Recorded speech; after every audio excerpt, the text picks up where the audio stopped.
pidiendo que los escuche y que ponga sus manos en su corazón y que indulte a Tomás Martínez Mandujano del delito que le fabricaron, del cual acusan y lo mantienen privado de su libertad, con la firme esperanza de ser escuchados y sobre todo atendidos en busca de una solución al tema que les ponemos, que no nos vamos a rendir hasta que obtener la libertad de Tomás Martínez Mandujano, al igual que los compañeros detenidos injustamente Javier Hernández Padilla en la Ciudad de México y Javier Jiménez Jiménez en el Estado de México. Eso es lo que… Hoy vamos a recordarle a la secretaria de Seguridad, Rosa Isela Rodríguez, y ahora con Jesús se ponen de acuerdo para que se dé la audiencia. Gracias, presidente. Para que platique. Gracias. Muy bien.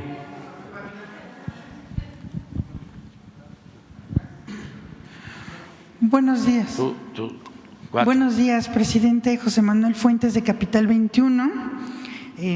Como se ha informado aquí en la conferencia mañanera, se han sumado al IMSS Bienestar varias entidades. Hemos visto pues varios resultados en el abasto, en la plantilla de médicos, en la rehabilitación de hospitales, y en ese sentido vemos que en la Ciudad de México hay médicos inconformes. Ayer el jefe de gobierno decía que ya hay acuerdo con la mayoría.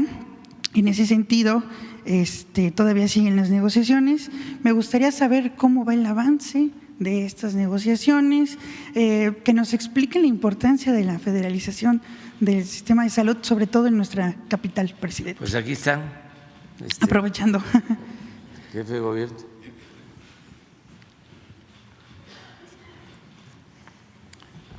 Bueno, este es un proceso que tiene que ver con la federación, es el traslado de servicios locales al IMSS Bienestar. De hecho, pues estamos en comunicación los lunes con el gobierno federal para todo este proceso que tiene su complejidad, pero una parte es la laboral. En ese sentido, pues evidentemente que entre las comunidades médicas de los hospitales en la Ciudad de México, pues hay deseos de saber cómo va a estar ese proceso. Lo que les hemos informado hasta este momento es que la comunidad médica, los trabajadores de la salud de la Ciudad de México van a tener mejores condiciones al pasar al IMSS Bienestar, es decir, van a tener estabilidad laboral y mejorar sus ingresos, que ese es el planteamiento que se ha hecho para el conjunto del país. De igual manera en el caso de la Ciudad de México. Ahora ha habido algunas expresiones y se han atendido por la vía del diálogo.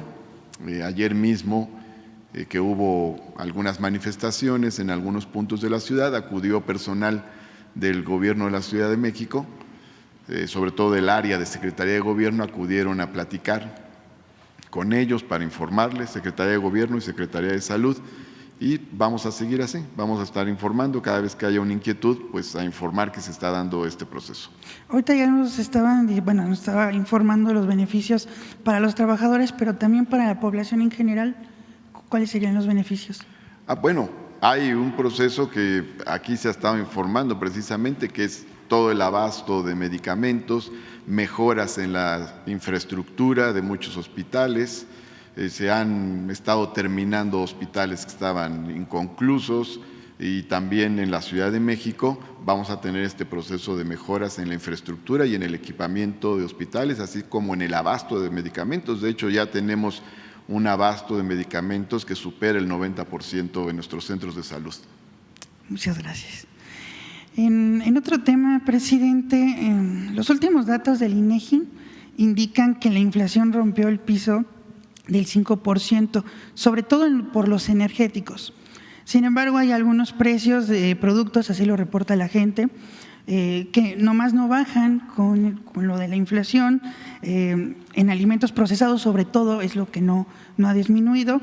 Presidente, es evidente que esto en muchas ocasiones, pues, y en otras cosas, durante su gobierno hay resistencias, hay personajes que no quieren ceder. Así lo ha señalado el titular de la Comisión Nacional de Salarios Mínimos, Luis Mungía, que hay resistencias de que se bajen pues, los precios en alimentos procesados. Su estrategia de contención y manejo de inflación ha estado basada pues, en los acuerdos, no en la coerción. En ese contexto me gustaría preguntarle qué hacer pues, con este aumento en los alimentos procesados y qué se va a seguir para negociar con los empresarios, presidente, que esto impacta pues, a las familias mexicanas. Sí, vamos poco a poco bajando la inflación, como es notorio y como lo muestran los datos del INEGI. No sé si tengamos ahí la gráfica.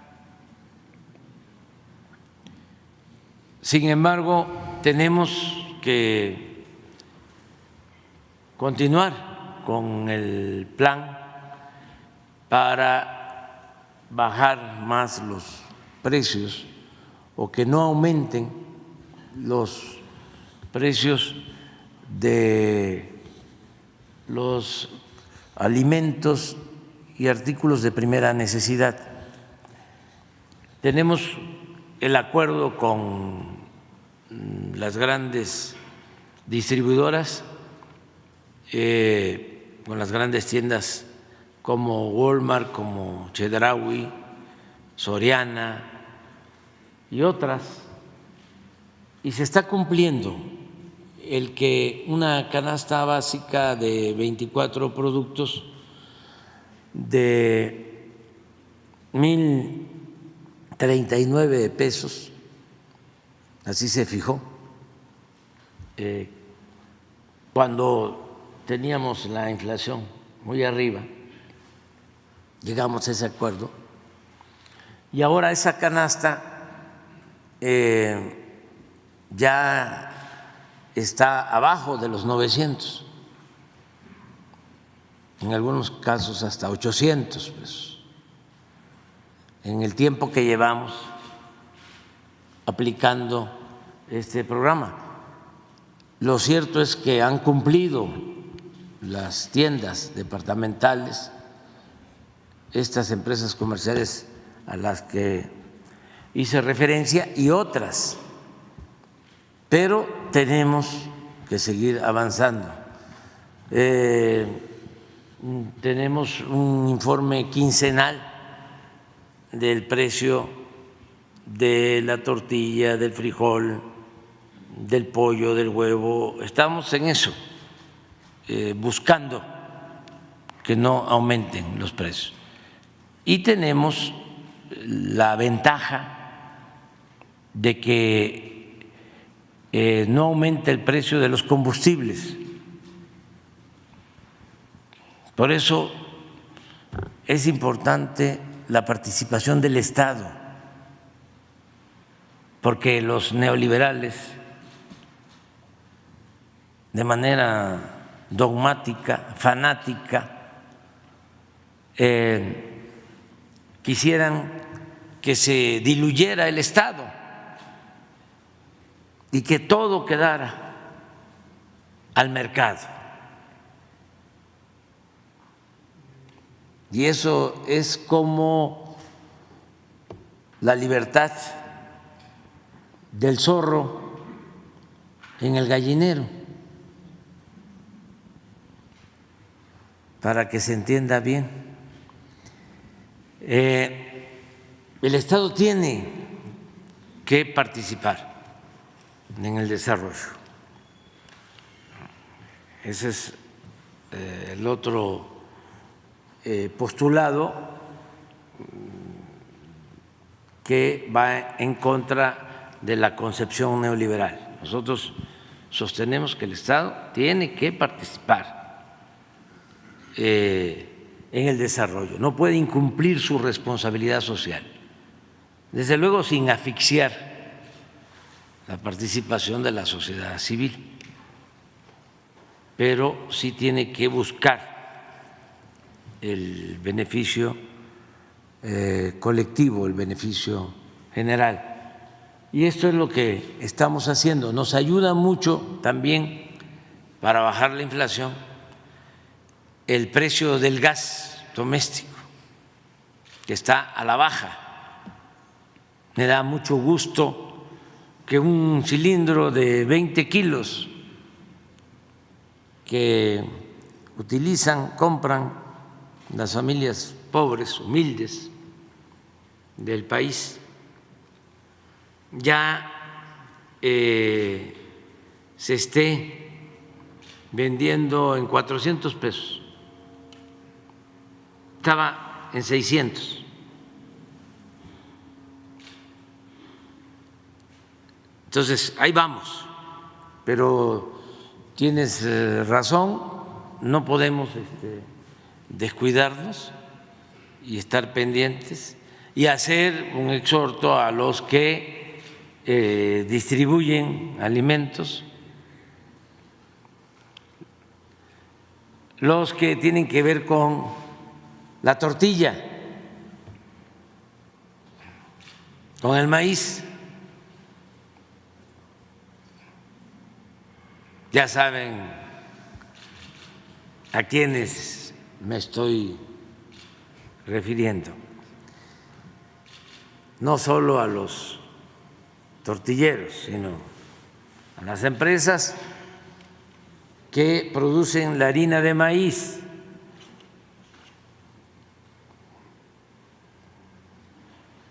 Sin maíz no hay país. Entonces, esos ayudan mucho si mantienen precios justos y ganancias razonables.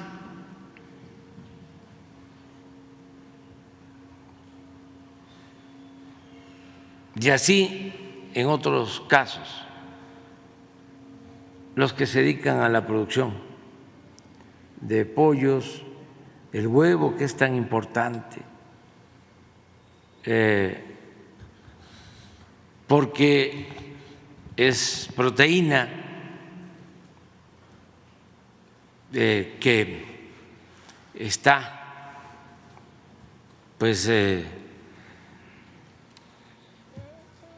accesible a la economía de la gente. Estamos ahora atendiendo el problema del atún, que también es una proteína barata, que se produce, se captura el atún en México, pero hay ahora, por ejemplo, un embargo, no se puede vender atún en Europa. Estamos buscando que las empresas atuneras mexicanas tengan acceso al mercado europeo, que eso también nos ayuda. En fin, estamos en eso. Lo ideal es la autosuficiencia energética y la autosuficiencia alimentaria. Es hacia donde tenemos que caminar. Y vamos avanzando en la autosuficiencia energética, vamos muy bien. Cuesta más lograr la autosuficiencia alimentaria porque se abandonó, igual que lo energético, ¿no? Querían privatizar todo y se abandonó el campo. Y ahora estamos regresando al campo, impulsando las actividades del campo. Por eso los precios de garantía para el maíz, para el frijol, la leche. Por eso ya llevamos como 500,000 toneladas de fertilizantes entregadas este año. Y vamos a entregar 1 millón de toneladas de fertilizantes a 2 millones de productores, ejidatarios y pequeños propietarios, de manera gratuita la entrega del 1 millón de fertilizantes. de toneladas de fertilizantes. Y esto es producir más y que coman los que nos dan de comer. Presidente, por último, su homólogo colombiano, Gustavo Petro, confirmó que usted va a visitar el país. Me gustaría preguntarle los detalles de su visita en Colombia y también ¿cómo está siendo la relación con Colombia? Sabemos que México y Colombia estuvieron bajo que pues no dio buenos resultados. Tenemos el Plan Colombia, que bueno, asesinaron a muchas personas, la guerra contra el narcotráfico. También se aplicó aquí con el Plan Mérida, con Felipe Calderón. Entonces vemos pues, que los resultados pues, no favorecieron, vemos que fue una guerra nefasta y en ese sentido me gustaría preguntarle cómo va a ser la cooperación entre Colombia y México en cuestión de seguridad y también la lucha contra las drogas, presidente. Sí, muchas gracias. Sí, confirmar de que sí vamos a visitar Colombia y Chile en el próximo viaje que vamos a hacer. Vamos a estar en Colombia como el día 8 y 9 de septiembre y el 10 y 11 en Chile. Ese es el recorrido que vamos a hacer en América del Sur. Por ahora, pero sí Colombia y Chile. En el caso de Colombia, uno de los temas a tratar es la cooperación para enfrentar el problema del narcotráfico y también de la aplicación de programas para el bienestar, porque hay que atender las causas que originan la violencia. El ser humano no es malo por naturaleza, no nacemos malos, son las circunstancias las que llevan a algunos a tomar el camino de las conductas antisociales y hay que cambiar las circunstancias, hay que combatir la desigualdad, combatir la pobreza, hay que garantizar oportunidades de trabajo, salarios justos, hay que atender a los jóvenes, hay que fortalecer valores culturales, morales, espirituales, buscar vivir en una sociedad mejor. Eso es lo fundamental para enfrentar el flagelo de la violencia. No se resuelven las cosas solo con medidas coercitivas, con amenazas de mano dura, con leyes más severas, con cárceles. No, eso no funciona. Como lo expresaste, cada vez que aplican esos planes autoritarios, que muchas veces violan derechos humanos porque son licencias para rematar heridos en enfrentamientos, masacres, torturas. Todo eso no resuelve. No se puede enfrentar el mal con el mal. El mal hay que enfrentarlo haciendo el bien. Y la paz es fruto de la justicia. Esto los conservadores no lo internalizan, les cuesta mucho trabajo aceptarlo. Para ellos lo que tiene que aplicarse es la ley del talión, diente por diente, ojo por ojo, para que nos quedemos tuertos y chimuelos todos. Por eso se burlaban, ¿no? Y se siguen burlando cuando hablo de abrazos, no balazos. Tengo la convicción de que esa es la estrategia: atender las causas. ¿Por qué tanto consumo de droga? Porque hay insatisfacción, porque hace falta deseos para vivir, para triunfar, para ser feliz.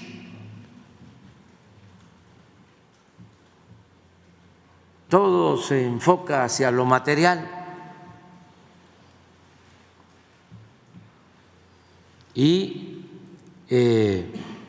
ese modelo pues ha resultado un fracaso. Nosotros nos hemos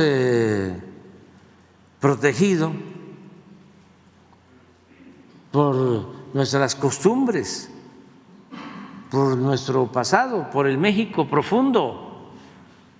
Eso es lo que nos ha ayudado mucho a que no se consuma drogas en México. Es indudable que hay tráfico de droga, pero no consumo, o es muy poco el consumo. Estaba yo viendo unas estadísticas, porque estoy pendiente. Si se incrementa el consumo en México, se nos pondría muy difícil la situación, porque eso sí es complejo, no es fácil enfrentar el problema de la drogadicción si hay demanda. Un poco lo que lamentablemente les pasa en Estados Unidos, que existe la demanda. Por eso, tristemente, pierden la vida 120,000 jóvenes al año por fentanilo. Pero, ¿por qué esa descomposición? ¿Por qué se llegó a eso? Las causas.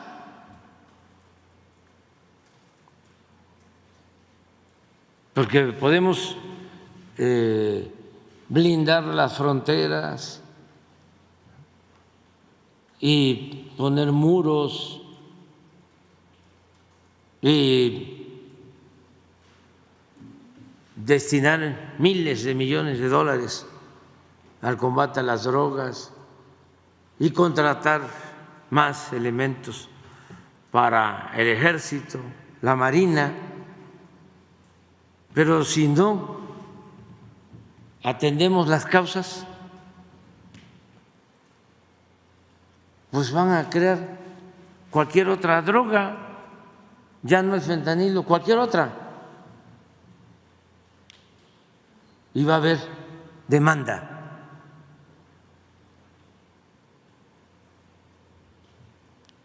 Hay que ver qué está sucediendo, porque esa crisis en la convivencia, ese vacío, yo lo atribuyo al abandono a los jóvenes, al problema de la desintegración de las familias, a la falta de afecto, de apapacho y a ciertas costumbres que afortunadamente en el caso de México no se han arraigado. El individualismo, el que van creciendo los jóvenes y ya, que ahuequen el ala, que se vayan de la casa. Y aquí no. Y eso nos protege. ¿Y de dónde viene eso? Eso no viene de los 500 años de independencia de México, no viene más del fondo, es del México profundo, ni siquiera a partir de que se fundó Tenochtitlan en 1325, que serían 700 años a la fecha. No, más. 2000, 3000 años. Nosotros somos herederos de grandes civilizaciones, de grandes culturas. Y esas civilizaciones, esas culturas nos dejaron una manera de ser, una idiosincrasia que nos hace muy resistentes, muy fuertes. Por eso los mexicanos enfrentamos todo tipo de calamidades y salimos adelante. Temblores, pandemias, inundaciones, hambrunas, malos gobiernos, la peste de la corrupción, y renace México por su fortaleza cultural. Estaba yo viendo un dato de Sonora, porque ando pendiente, bueno, todos preocupados para que no se nos aumente el consumo de droga. Y ahora que fui a Sonora, traté el tema con el gobernador y me mandó una estadística. A ver si la pones. Mire, esto es lo que debemos de cuidar mucho.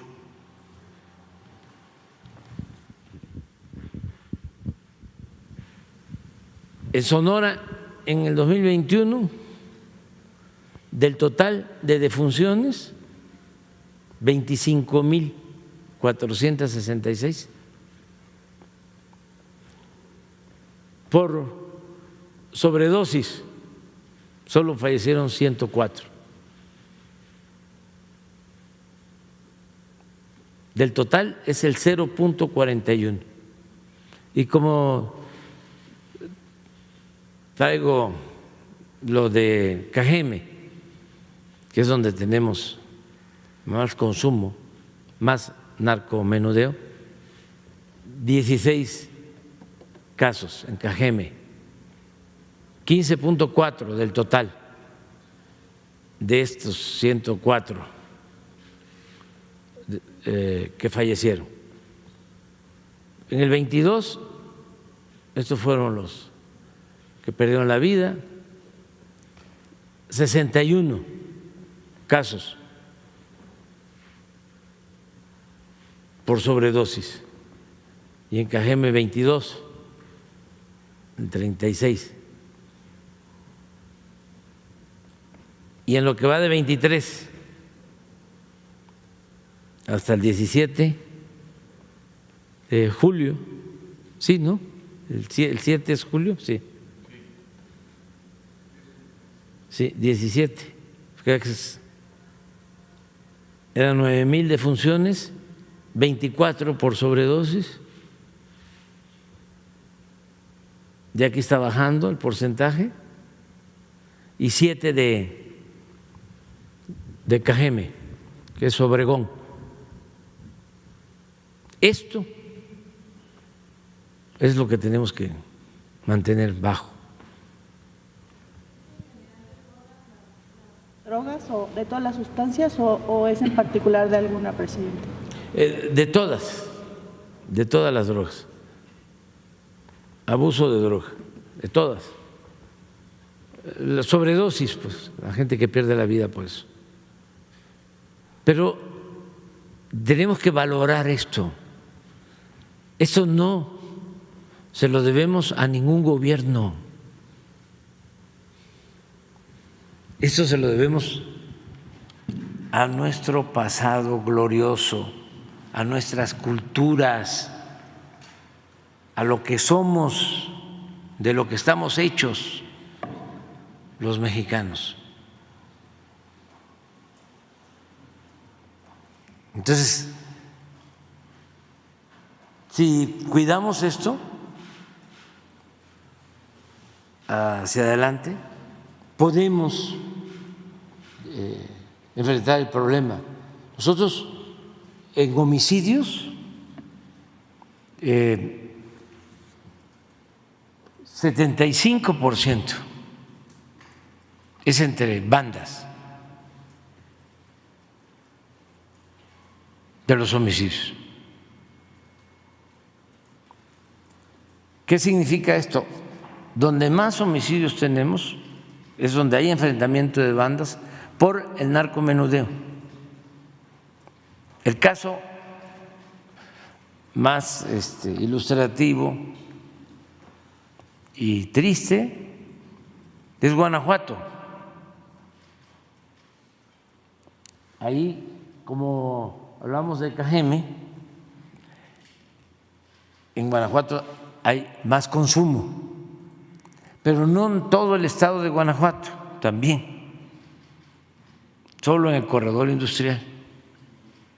Pero ahí es donde tenemos más violencia. ¿Quieren saber los homicidios de ayer?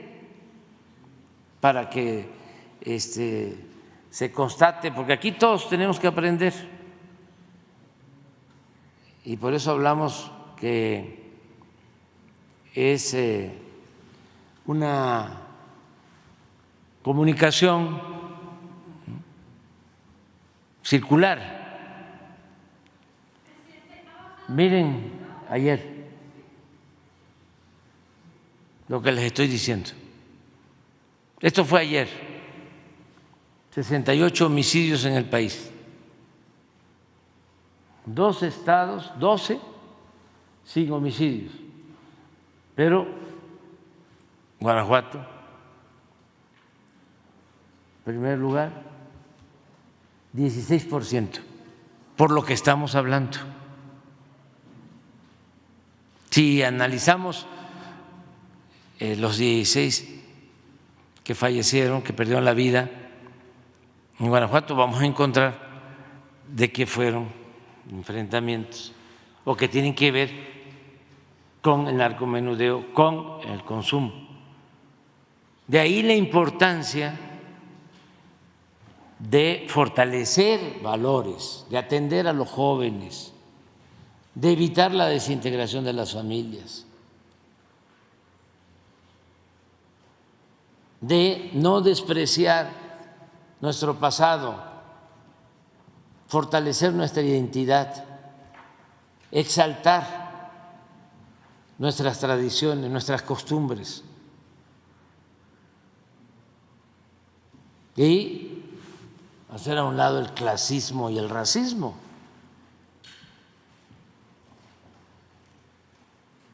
Pero bueno, adelante, pero ya. ¿Mande? Bueno, de acuerdo a la información, no sé si el narcomenudeo, pero el reflejo del narcomenudeo o una de sus implicaciones es la violencia, es los homicidios. Hay lugares en donde los que venden la droga les ponen colores a las tachas para delimitar su dominio de mercado. Si hay de otros colores, son otros los que abastecen, ¿sí? Ahí viene la confrontación, el choque y el enfrentamiento. y no deseamos que nadie pierda la vida, nadie. O sea, ningún ser humano. Buenos días, presidente. Nancy Flores, de la revista Contralínea. Buenos días a todas y a todos. Presidente, voy a preguntarle acerca de esta guerra sucia que enfrenta su gobierno desde antes incluso que usted asumiera la presidencia de la República. En Contralínea hemos hecho una investigación acerca del flujo de dinero hacia estos grupos que han encabezado pues no solo una guerra mediática, sino también una guerra jurídica. Aquí ya hemos hablado de cómo pues han interpuesto centenas de amparos en contra de las principales obras y también para que funcionara o no se impidiera, o más bien para que no se diera la cancelación del aeropuerto de Texcoco. Pero preguntarle, presidente, porque hemos encontrado pues que hay una millonada, es demasiado dinero el que fluye hacia estas campañas mediáticas y jurídicas. Solo voy a poner dos ejemplos, el caso de Mexicanos contra la Corrupción y la Impunidad y el caso de Latinus. En el primer caso, pues lo financia, ya sabemos, el gobierno de Estados Unidos, incluso existen facturas que hemos publicado y que también aquí se han retomado en su conferencia, donde es la embajada de Estados Unidos la que le entrega millones, y decir que tan solo de 2021 a 2023 recibieron $6 millones que aún están ejerciendo todo este año para esa guerra jurídica y guerra mediática, porque tienen estas dos áreas. Esa asociación civil, que no hay que olvidarlo, fundó el ahora líder del PRI, PAN y PRD, Claudio X González Guajardo. Este empresario es el presidente fundador de Mexicanos contra la Corrupción e Impunidad, aunque ellos insistan en que no tiene que ver nada Claudio X González Guajardo. Ahí la millonada pues no solo viene del gobierno de Estados Unidos, también hay grupos empresariales que los financian, particularmente está Kimberly Clark, de la propia familia González, está por supuesto también la Fundación Calus, de Antonio del Valle Perochena, está la Fundación Maelba de Valentín Díez Morodo. Estos dos empresarios que además se reúnen con usted, presidente, y que dicen que van a trabajar por México y que están unidos para sacar adelante al país, y al final pues están financiando por debajo de la mesa también estas campañas de desprestigio. Y está también otros empresarios como Alejandro Martí financiando esto. Y en el caso, por ejemplo, de Latinus, pues ahí quien financia es, entre otros, la familia de Roberto Madrazo Pintado. En este caso nosotros documentamos que en sus contrataciones que obtiene del sector salud, pues ha amasado una fortuna superior a los 7,000 millones de pesos, de los cuales pues también se nutre este portal Latinus. Presidente, hay una millonada, tan solo por mencionar el caso de Mexicanos contra la Corrupción y la Impunidad. El año pasado gastaron más de 14 millones de pesos en supuestos reportajes, en total 35. Ningún medio de comunicación destina tanto dinero, ni siquiera en el extranjero, para pagar reportajes a 1,5 millones de pesos, 619,000 pesos pagaron por el de la Casa Gris, y dicen que porque pues ahí se incluye el sueldo de los reporteros, el sueldo de los diseñadores, los viáticos, la adquisición de documentos, etcétera. La verdad es que ningún medio y todos los reporteros aquí presentes lo saben, pagan eso por ningún reportaje. Si se es freelance, lo más que te dan por un reportaje son 10,000 pesos, ¿no? Para tener una dimensión de cómo estas campañas tienen un flujo multimillonario para desprestigiar a su administración. Entonces, preguntarle, presidente, en este caso, pues cómo va a reaccionar su gobierno, porque sabemos que de cara a las elecciones de 2024, estas campañas pues ya se están acelerando, incluso lo vemos pues todos los días. Por supuesto, no solo participan estos dos digamos, entes dentro de la guerra sucia, están presentes también medios de comunicación, en fin, otras áreas involucradas. Entonces, ¿cómo le va a hacer su gobierno para enfrentarse a esto cuando están intoxicando también las redes sociales? En el caso de Mexicanos contra la Corrupción, solo para poner un último ejemplo, en 2022 destinaron más de 2,5 millones a intoxicar redes sociales con todas estas supuestos reportajes. Entonces, si tiene una estrategia específica, presidente, para contener todo esto que va a ir creciendo en los próximos meses. Pues mira, la estrategia consiste en informar a la gente, confiar en el pueblo y estar constantemente informando. Esto que hacemos todos los días de lunes a viernes es muy importante, y también las giras por todas las regiones del país. La gente está muy consciente en todos lados, están muy contentos por el proceso de transformación en marcha. Quienes están enojados, pues son los de la élite, y algunos, no pocos, seguidores de sectores de clase media.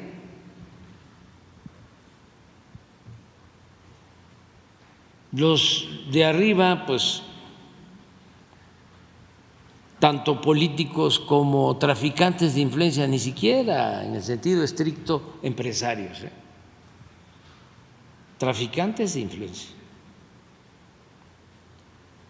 y políticos corruptos. Y todo esto acompañado por medios de información que yo sostengo son de manipulación, también metidos en negocios conseguidos al amparo del poder público. Esos son los que están molestos y tienen no solo estaciones de radio o de televisión o periódicos, sino tienen periodistas que les pagan muchísimo dinero, famosos, para estar protegiendo sus intereses. ¿Por qué están molestos? Porque tenían contratos al por mayor aquí en el gobierno. Tenían contratos para hacer aeropuertos, contratos para hacer cárceles y vender el servicio al gobierno, contratos para vender el servicio médico al gobierno, contratos para perforar pozos petroleros, contratos para hacer libros de texto, más los contratos de publicidad, pero eso no significaba mucho si se compara con los contratos que recibían de todo tipo para hacer jugosos negocios.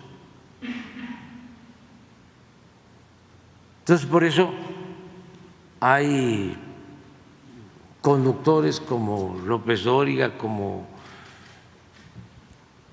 Lore de Mola, Ciro, que ganan muchísimo dinero,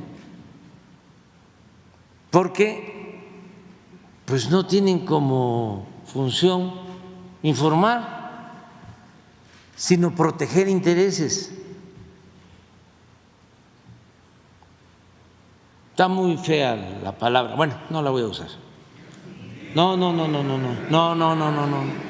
es al que le pagan por hacer algo que protege a un grupo de interés creado. Tiene un nombre, pero no lo voy a mencionar. No voy a usar la palabra, no voy a usar el término. Pero ellos son los enojados.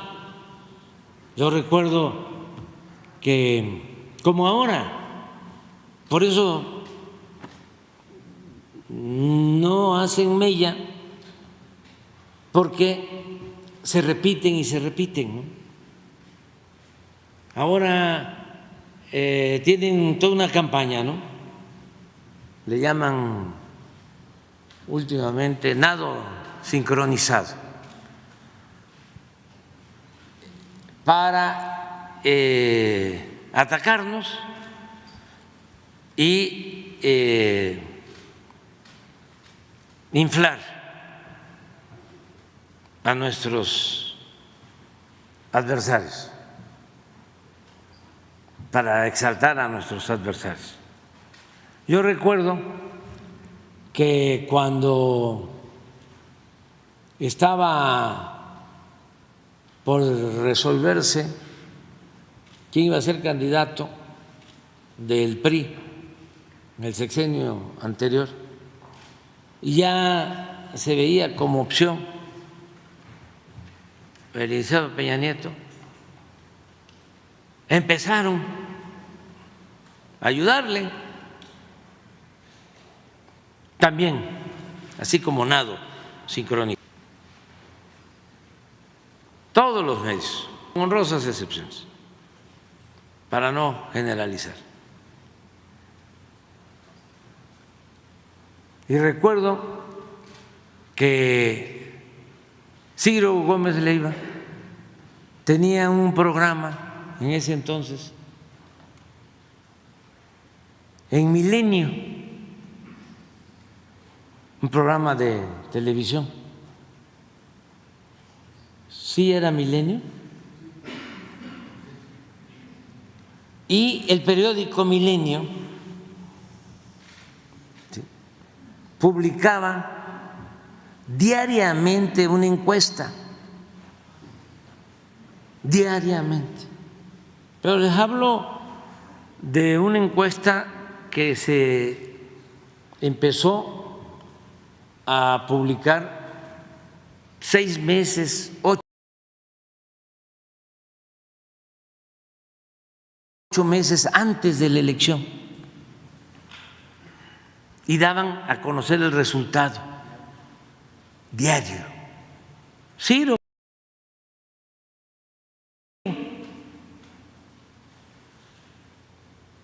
Digo esto porque ahora está haciendo lo mismo.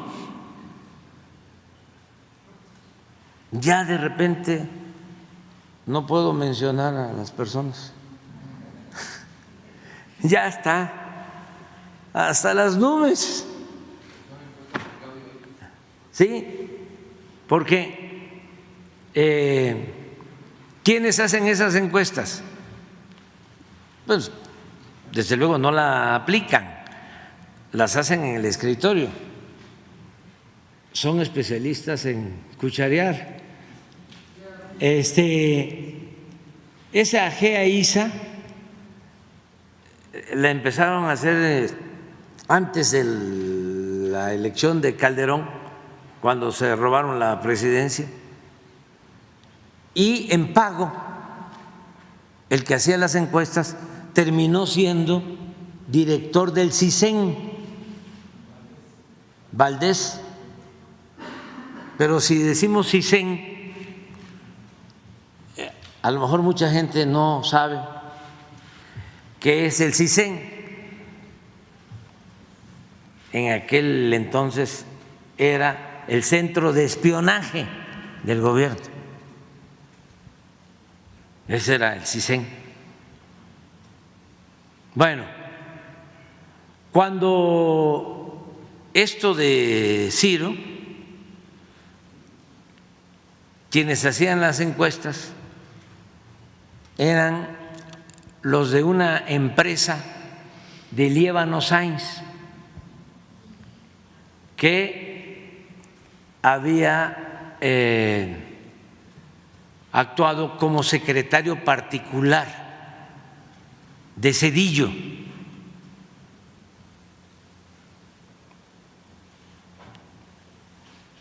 Y tenía una empresa encuestadora con un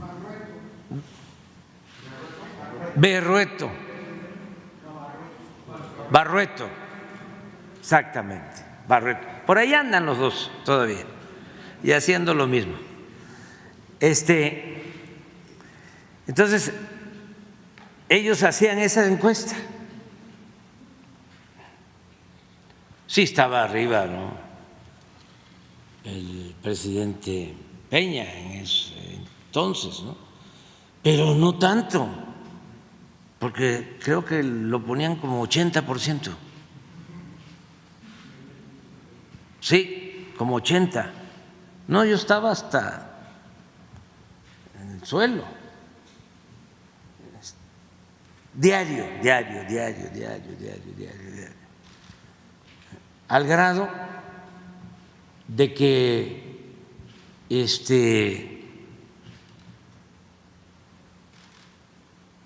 Ciro tuvo que ofrecer disculpas. Sí, nada más que ya el daño ya lo habían hecho. Pura propaganda sucia por consigna. En ese entonces, en el Milenio. Hasta le llamaban al Milenio, ¿cómo dije que es? Miliébano. Miliébano. Todo esto para los jóvenes, pues, porque ya nosotros ya vamos de salir. Ya está. Podemos decir gracias a la vida que nos ha dado tanto. Pero los jóvenes necesitan conocer todas estas historias. Porque pues estamos hablando de hace 10 años, que tenía 8 años, entonces pues va a votar ya en la próxima, está empezando pues, como ciudadano, entonces tiene que conocer todo esto, de modo que no hay que preocuparse mucho porque la gente está muy consciente, muy despierta. No solo manipulan aquí o tratan, ¿no?, de manipular o buscan manipular en México.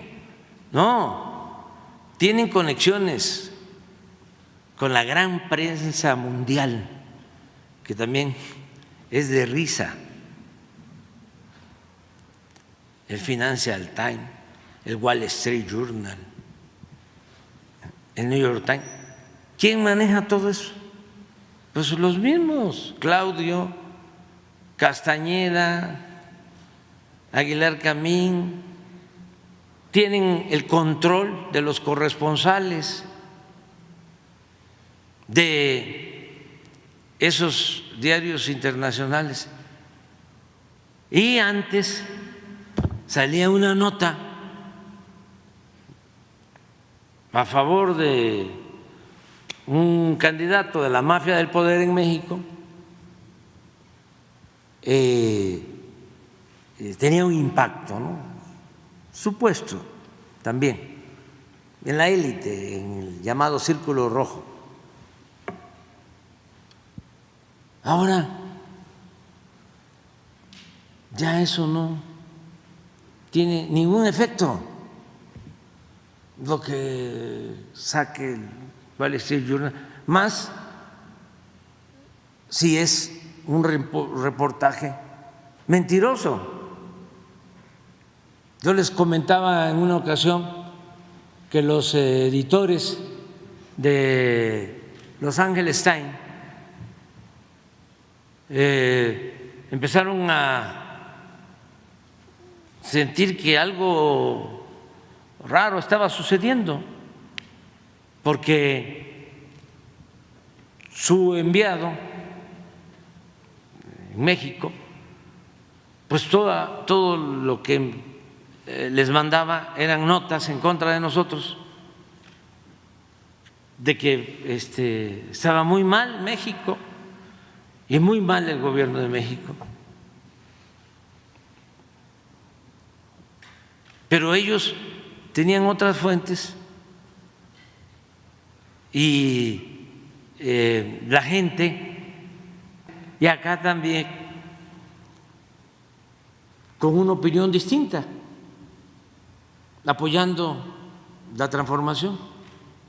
Entonces, uno de esos directivos decidió venir a México y se fue al Istmo de Tehuantepec y llevó a cabo una investigación periodística, hizo un reportaje y entrevistó a la gente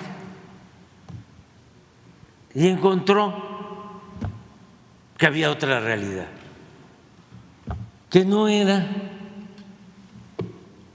lo que manejaban los corresponsales,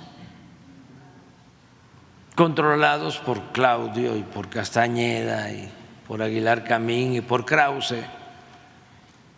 ¿Dónde publica Krause? Pues creo que en el Washington Post o en el New York Times. Ellos tienen el control de eso. Muy lamentable, pues, que estos periódicos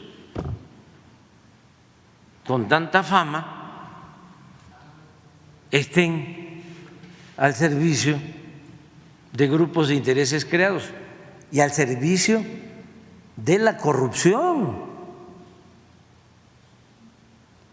de saqueadores. ¿Dónde está la ética periodística? ¿Dónde está la objetividad? ¿Dónde está el profesionalismo? Es una crisis la de los medios convencionales, desde luego con honrosas excepciones. Por eso no tienen efecto sus ataques, no pasa nada. Y sí, cuando uno los testerea nada más así,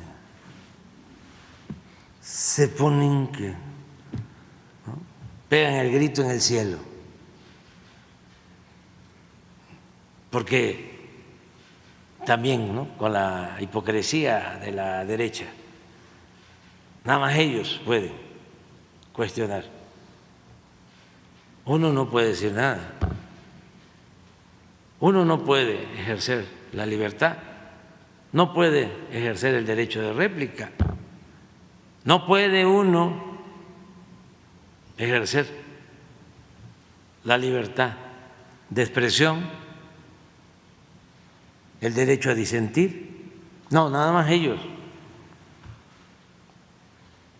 Y sí han gastado muchísimo dinero, pero millones de dólares. La pasada elección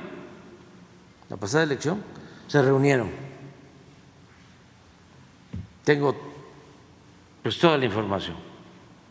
Incluso estoy escribiendo sobre eso, porque va a ser mi último libro. Y quiero pues transmitir enseñanzas, lecciones a los jóvenes. que se van a dedicar al noble oficio de la política. En la elección pasada se reúnen para enfrentarnos, ¿no? Entre otras cosas, pasan la charola de $1 millón. Tengo los nombres de los que aportaron. No, y entonces, ¿y el libro? ¿Y el libro? Y no. Y hubo uno que dijo, yo no doy 1, yo doy $5 millones. Y reunieron todo ese dinero, lo entregaron a un grupo y armaron toda la estrategia de guerra sucia, el Pejelic. ¿Se acuerdan del Pejelic? Las escuchas,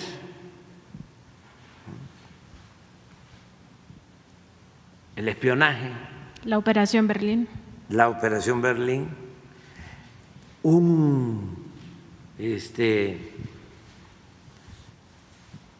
¿cómo se llama? Documental sobre el populismo. Los que participaron en eso,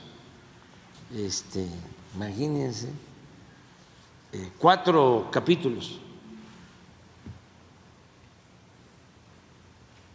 Era tan burdo, por ahí está todavía, que no se atrevían las televisoras mexicanas y lo sacó, creo que México Geographic. No, National Geographic. Por allá lo fueron a sacar, porque fueron con Netflix. E incluso pagaban dinero para que sacaran los 4 capítulos. El primero era el populismo, el concepto, ¿no? Desde los tiempos del finado Perón y demás, el populismo en América Latina. Y ya terminaba con el populismo de Andrés Manuel. 4 capítulos. Todo eso fue financiado por este grupo. Pues ahora están haciendo lo mismo, nada más que ya no es igual, porque ya muchos no quieren aportar, porque saben que no va a ser fácil. Además, el que hizo su dinero con trabajo, con esfuerzo, que le ha costado, ese no se mete o es precavido. Por lo general, los que aportan son los corruptos, los que han hecho el dinero al amparo del poder público, los traficantes de influencia. Pero los empresarios serios, responsables, no se meten. Les diría que son institucionales. Y además algunos son un poco agarrados, cicateros. Entonces no es fácil que, a ver, yo aporto tanto. Bueno, y sí, ¿y cómo lo voy a recuperar? Si no es seguro. Además, yo cada vez que puedo y hablo con ellos, les digo, no se dejen engañar, no les vayan a volver a timar. Hubo uno de estos que hablo que dio $1 millón que después de eso me ofreció disculpa.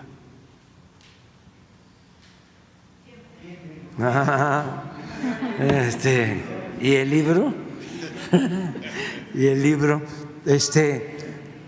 porque se van dando cuenta, ¿no?, poco a poco, que los engañan.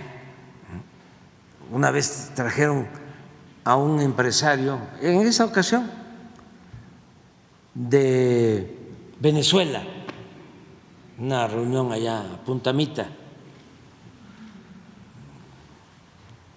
Nayarit, cerca de Vallarta, ahí se reunieron. Y como me están escuchando algunos y me están viendo, saben que es cierto. Para que les explicaran qué era el populismo, lo que había hecho el finado Chávez. Y este señor le dijo, no, con mucha objetividad, no tiene nada que ver esto con aquello, o es distinto. Entonces me cuentan que se paran, pero he hecho un energúmeno, porque el señor, un empresario conocido, importante, de Venezuela, que había tenido confrontación con el presidente Chávez,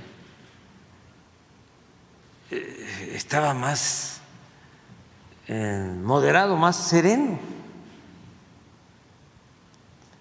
exponiéndoles lo que era una política allá y lo que significaba la política en México, ¿no?, que no se podía extrapolar, pues, una realidad a otra parte. Y se para, ¿no?, hecho un energúmeno, Claudia X González, papá, no estamos de acuerdo con usted. Usted no sabe lo que significa López Obrador. Es un peligro para mí.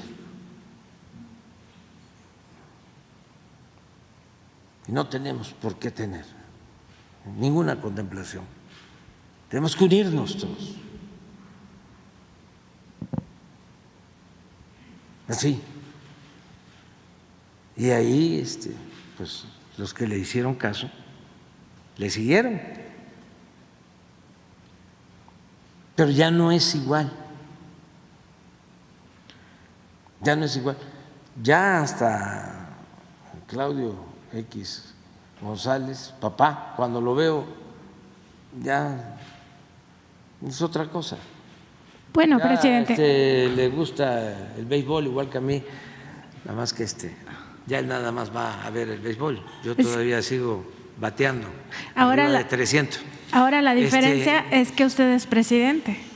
No, es que la gente va cambiando de una u otra forma. Cuando yo conocí a Claudio X González, papá, quería que privatizáramos el metro. Imagínense.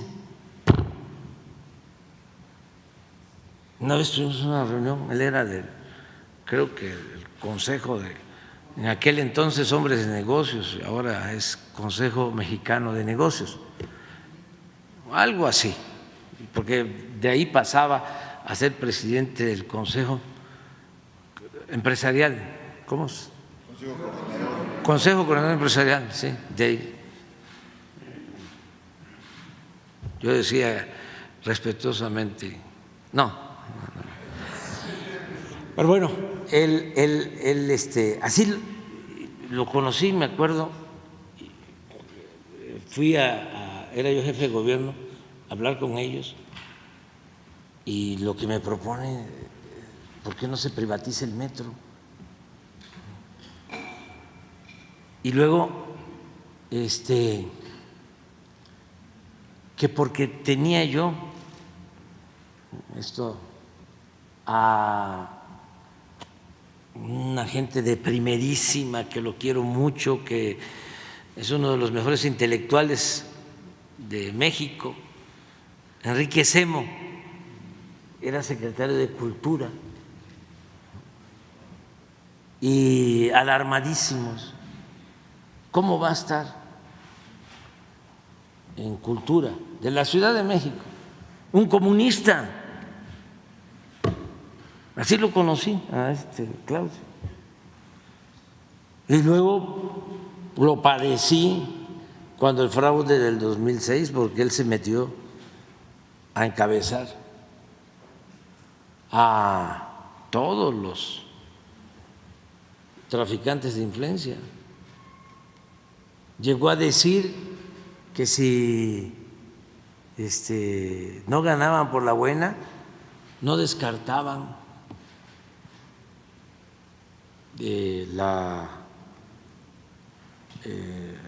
acción que se había tomado en Chile en el 73, o sea, el golpe de Estado. Luego siguió ahí, pues era asesor de Salinas, asesor económico, le recomendó al presidente Peña que aumentara el precio de la gasolina. Entonces, ¿para qué se padece con la recaudación? Hay que aumentar el precio de la gasolina. En ese entonces estaba en 10 pesos, a 20, y al final así terminó, en 20. Y con eso se tienen más ingresos. O sea, convertir las gasolineras o gasolinerías en oficinas de recaudación de renta. Esas son sus ideas brillantes. Y con todo respeto, pues el hijo salió peor.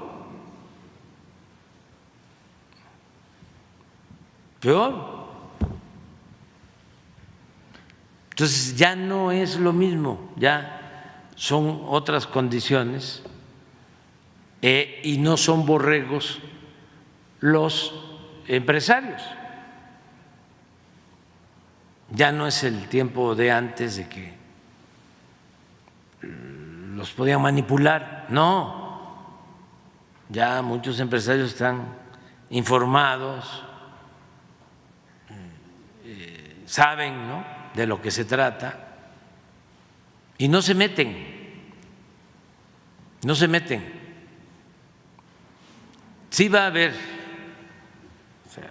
quienes van a seguir aportándole a Claudio hijo, ¿no? Pero es más gente vinculada a las tranzas, los más corruptos. Al final, para contestar tu pregunta, no hay nada que temer. Presidente, en mi segunda pregunta, pues me gustaría saber su opinión o qué piensa, porque ayer usted decía aquí en la conferencia que sí va a acatar esta resolución de la Comisión de Quejas y Denuncias del Instituto Nacional Electoral, que le prohíbe hablar en adelante de Xóchitl Gálvez. Entonces, preguntarle, presidente, si usted no considera que esto es una violación, primero, a los derechos humanos, a su libertad de expresión, a su libertad de opinión, a su derecho de réplica, al derecho a la información que tienen todas y todos los mexicanos, porque esta conferencia pues la ven muchísimas personas, y si además no se tomaría en cuenta para hacer un análisis jurídico de si esto es ilícito, en el sentido de que todavía ni siquiera estamos en un proceso electoral como para que una comisión, ni siquiera el pleno del INE, sino una comisión esté determinando una censura previa, si usted lo considera pues así, como una censura previa, como una mordaza, porque ni siquiera saben qué es lo que iba a opinar usted, sino que previamente le dicen ya no puedes hablar de esta persona, que además sabemos es la precandidata favorita del bloque opositor. Y en ese contexto, presidente, si no consideraría también que sería una oportunidad para otros actores políticos, como por ejemplo Santiago Krill u otros que están en esta misma simulación de que están eligiendo al candidato de la oposición, para que también ellos recurran a esta comisión de quejas y denuncias del INE y le pongan más mordazas, o sea, que esto ya sea un cuento de nunca acabar. De por sí sabemos que han tenido muchísimas estrategias para censurar la conferencia mañanera, y esta pues ya parece que tiene resultado, porque usted está diciendo que va a acatar esta resolución. Vamos a esperarnos. Por lo pronto, pausa. ¿Pero sí lo considera una violatoria a sus derechos humanos? Sí, ayer hablé de que lo iba yo a acatar bajo protesta, porque tienes razón. Además de que limita mi libertad, me impide informarle al pueblo de que hay un grupo que está acechando porque quiere regresar al gobierno para robar, para quitarle al pueblo su futuro, que esa es una obligación que tengo, es decir, el luchar por la justicia y por la democracia.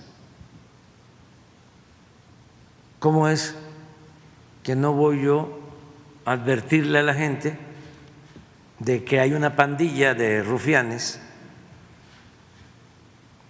que quieren de nuevo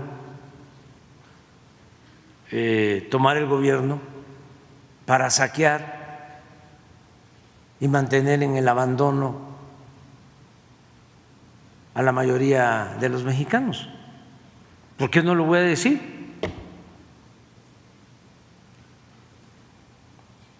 Eso es lo más profundo. Pero vamos a esperarnos, hay que tenerle confianza a la gente. Yo hablé en su momento porque estaban ya muy descarados, están, pero con una maniobra, ¿no? Como en el tiempo de Fox,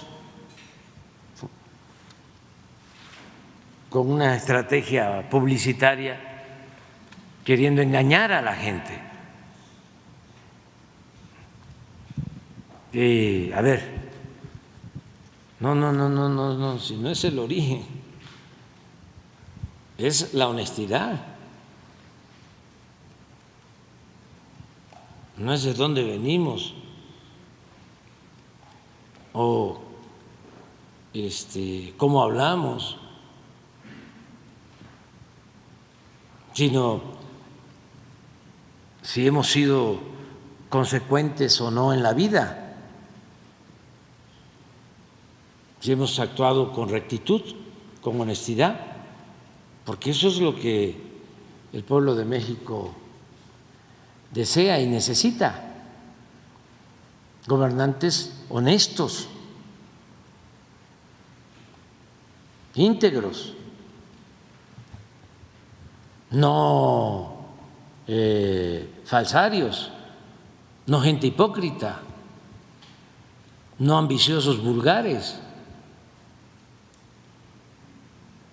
no gente que tiene como Dios al dinero, que lo único que le importa es lo material, acomplejados, que tienen que vivir colmados de lujos, de atenciones, de privilegios. Entonces, eso es lo que está en cuestión, básicamente. Gracias, presidente. Bueno, nos vamos a desayunar ya. tardísimo. Es tardísimo. Tenemos aquí a los gobernadores.